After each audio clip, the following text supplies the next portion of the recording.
형제들아, 내가 당한 일이 도리어 복음 전파의 진전이 된 줄을 너희가 알기를 원하노라. 이러므로 나의 매임이 그리스도 안에서 모든 시위대 안과 그 밖에 모든 사람에게 나타났으니 형제 중 다수가 나의 매임으로 말미암아 주 안에서 신뢰함으로 겁없이 하나님의 말씀을 더욱 담대히 전하게 되었느니라. 어떤 이들은 투기와 분쟁으로, 어떤 이들은 착한 뜻으로 그리스도를 전파하나니 이들은 내가 복음을 변증하기 위하여 세우심을 받은 줄 알고 사랑으로 하나 그들은 나의 매임에 괴로움을 더하게 할 줄로 생각하여 순수하지 못하게 다툼으로 그리스도를 전파하느니라. 그러면 무엇이냐? 거칠애로 하나 참으로 하나 무슨 방도로 하든지 전파되는 것은 그리스도니 이로써 나는 기뻐하고 또한 기뻐하리라. 이것이 너희의 간구와 예수 그리스도의 성령의 도우심으로 나를 구원에 이르게 할 줄 아는 거로 나의 간절한 기대와 소망을 따라 아무 일에든지 부끄러워하지 아니하고 지금도 전과 같이 온전히 담대하여 살든지 죽든지 내 몸에서 그리스도가 존귀하게 되게 하려 하나니 이는 내게 사는 것이 그리스도니 죽는 것도 유익함이라.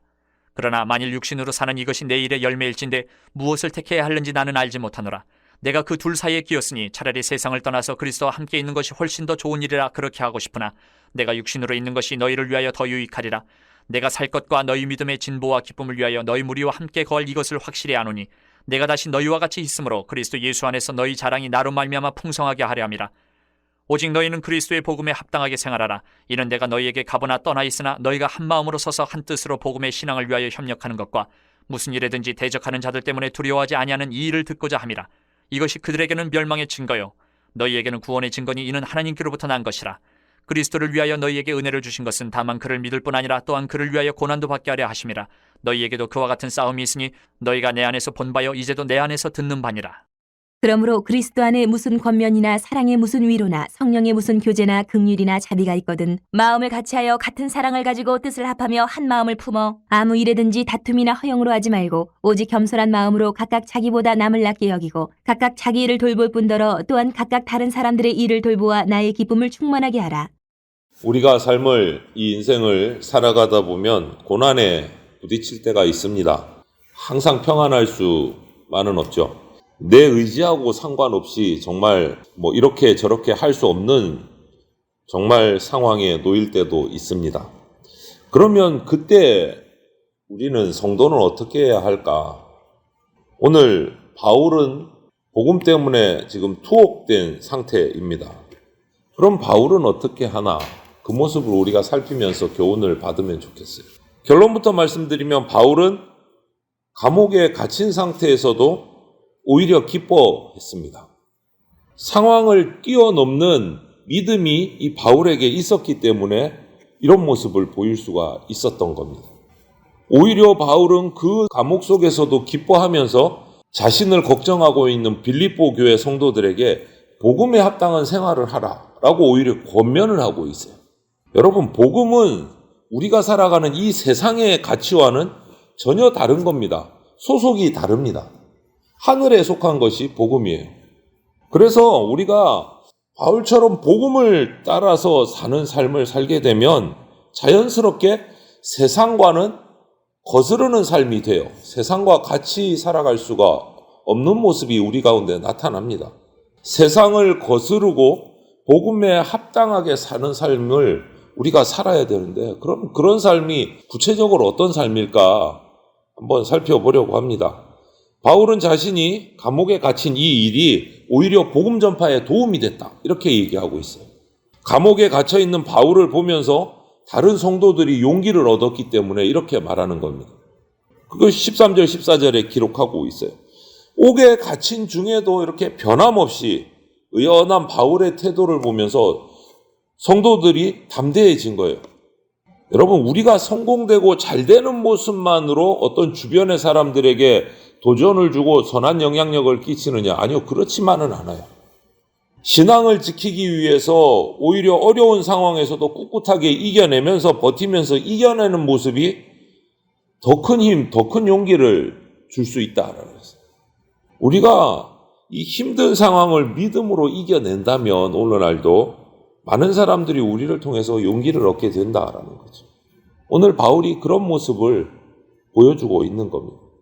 바울은 감옥에 갇혔어요. 외적으로 엄청 힘들 겁니다. 당연히. 그런데 그것을 이겨내고 있습니다. 그런데 그것만 잘 이겨냈느냐? 그렇지 않고 내면도 잘 이겨내. 이 말은 뭐냐? 자기의 마음을, 신앙을 잘 지켜내고 있다라는 거예요. 당시에 바울을 괴롭히는 좀 불순한 동기로 복음을 전하는 사람들이 있어요.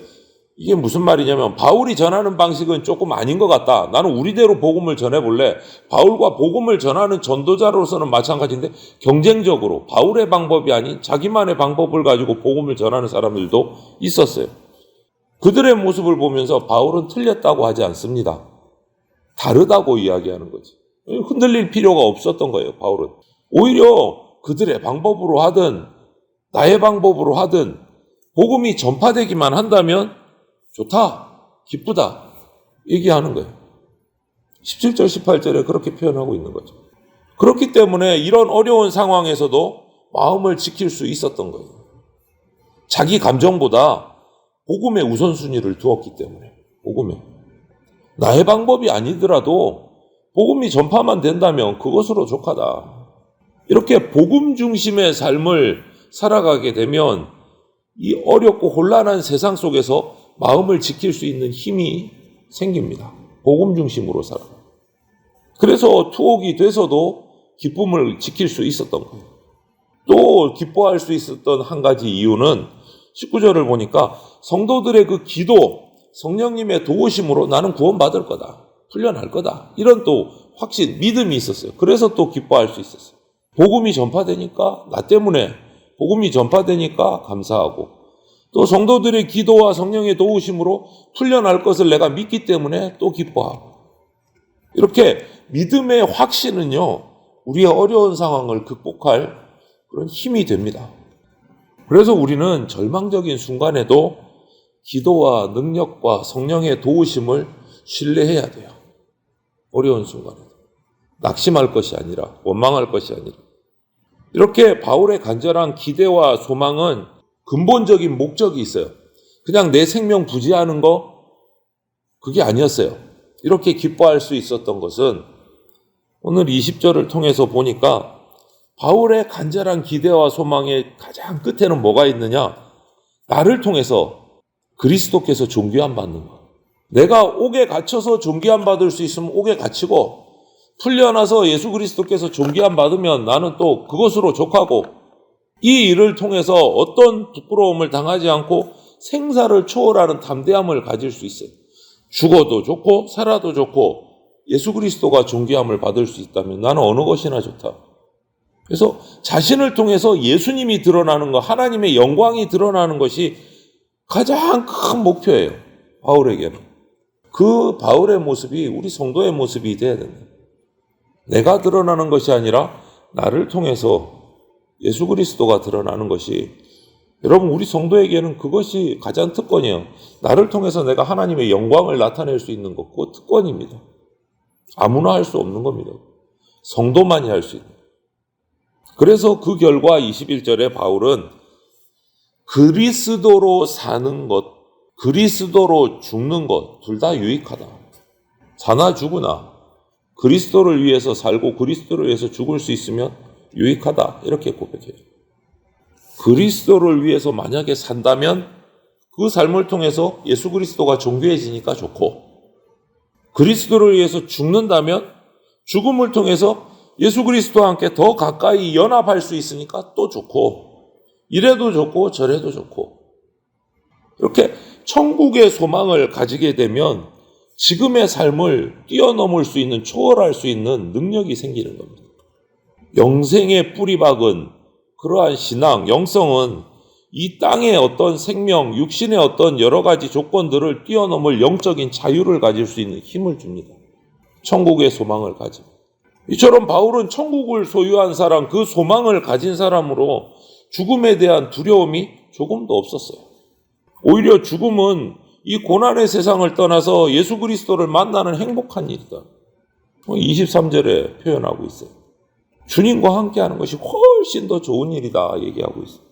그러나 빌립보 교회 성도들을 생각하면 아직은 육신으로 남아있는 것이 그들에게 또 더 유익할 수도 있다라고 24절에 고백을 해요. 무슨 말입니까? 나만 생각하자면 나는 지금 죽어서 천국 가면 더 좋고 그런데 성도들을 생각하자니 아직은 좀 남아있는 것이 성도들에게 필요할 것 같고 공동체의 유익에 우선순위를 두는 거예요. 자신의 평안함보다. 성도는 이렇습니다. 나 개인의 유익보다는 교회 공동체의 유익을 먼저 생각하는 사람이 성도예요. 좋아하는 일을 하는 것보다는 해야 하는 일에 우선순위를 둬야 돼요. 그것이 복음에 합당한 삶입니다. 성도로서 내가 좋아하는 일이 아니라 그거보다는 성도로서 먼저 해야 하는 일에 우선순위를 둬야 된다. 이렇게 복음에 합당한 사람은 공동체에서 환영을 받습니다. 바울은 자신이 빌립보 교회에 다시 방문하면, 이제 풀려나서 방문하면 교회의 자랑거리가 더 많아질 거다. 26절에 얘기하는 거예요. 그렇지 않겠습니까? 여러분 생각을 한번 해보세요. 복음을 전하다가 투옥돼서 고생하다가 풀려났어요. 기도로. 얼마나 큰 힘이 되겠습니까? 교회에서. 복음을 위해서 세상과 맞서 싸우다가 풀려난 사람을 교회에서 함께 두고 말씀을 나누면 얼마나 큰 힘과 위로가 되겠습니까? 자랑이 되겠습니까? 그리스도인의 정체성은요, 주변을 은혜로 채우는 공급자예요. 아브라함을 복의 근원이라고 말씀하신 거잖아요. 아브라함과 함께 있으면 복 받는 거예요. 그리스도인과 함께 있으면 은혜가 흘러 넘치는 거예요. 그것이 그리스도인의 정체성이에요. 그리스도인인데 그 사람이 들어가면 공동체에서 분란이 일어나고 깨지고 싸움이 일어나고, 그거는 잘못된 거예요. 그건 그리스도인의 정체성이 아닌 거예요. 저와 여러분으로 인해서 공동체의 자랑거리가 늘어나고 은혜가 흘러 넘치고, 이것이 그리스도인이 복음에 합당한 자로 올바르게 살고 있는 열매예요. 복음에 합당한 삶을 사는 사람. 그래서 바울은 이 그리스도인은 예수 그리스도의 복음, 말을 바꾸면 어떻게 됩니까? 십자가의 원리를 따라 천국 시민답게 생활해야 된다라고 얘기하는 거예요. 세상에 휩쓸리지 않고 복음의 그 확실함을 가지고 공동체 안에서 서로 붙들어주고 사랑해주고, 세상에서는 뒤처지고 소외되더라도 도리어 고난을 구원받는 자의 그 당연한 특권으로 생각하면서 자부심을 가지고 격려하면서 서로 그렇게 살아가야 된다. 우리는 생각해 봐야 돼요. 힘의 논리가 지배하는 지금 이 어두운 세상 속에서 내가 그리스도인으로서의 이런 은혜의 근원으로서, 공급자로서 정체성을 지키면서 살아가고 있는가? 나 때문에, 나로 인해서 우리 교회 공동체가 힘을 얻는가? 행복해 하는가? 한번 살펴보고 생각해 봐야 돼. 빌립보 교회는 보면 이 바울 사도의 자랑이고 자긍심이었어요.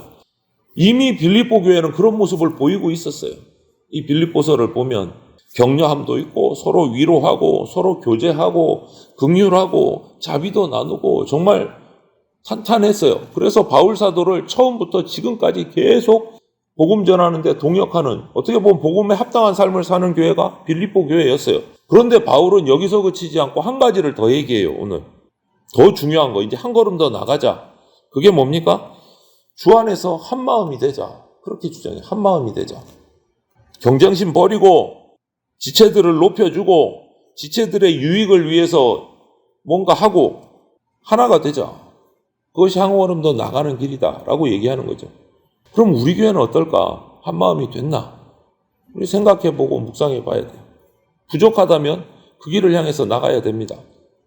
이것이 바울이 빌립보 교회 성도들에게 권면하는 복음에 합당한 삶이에요. 복음에 합당한 삶은 오늘 본문을 통해서 보면 세상의 가치관하고는 정면으로 부딪히는 삶이에요. 세상의 가치관과는 반대되는 삶이에요. 복음에 합당한 삶은. 천국에 관한 소망이 확실하기 때문에 이 세상에서 살아가는 데는 특별하게 연연하지 않아요. 사는 이유도 자기의 잘 먹고 잘 사는 유익보다는 믿음의 공동체의 유익에 우선순위를 두고 있는 거예요. 우선순위가 세상과는 다른 거예요. 복음에 있어요. 천국에 있어요. 그래서 우리가 복음에 합당하게 살아갈 때는 공동체에 필요한 사람이 되고 믿음의 증거를 하고 믿음의 싸움을 싸우게 됩니다. 그것이 복음에 합당한 삶을 살아가는 올바른 정체성을 가진 그리스도인의 모습이다라는 거죠. 이러한 삶의 모습이 저와 여러분들에게, 우리 모든 성도들에게 세워지고 나타나기를 간절히 소망합니다. 우리가 함께 이 모습들을 기억하면서 우리가 살아갈 수 있도록 우리가 충성하는 자 되기를 주님의 이름으로 축원을 드립니다. 아멘.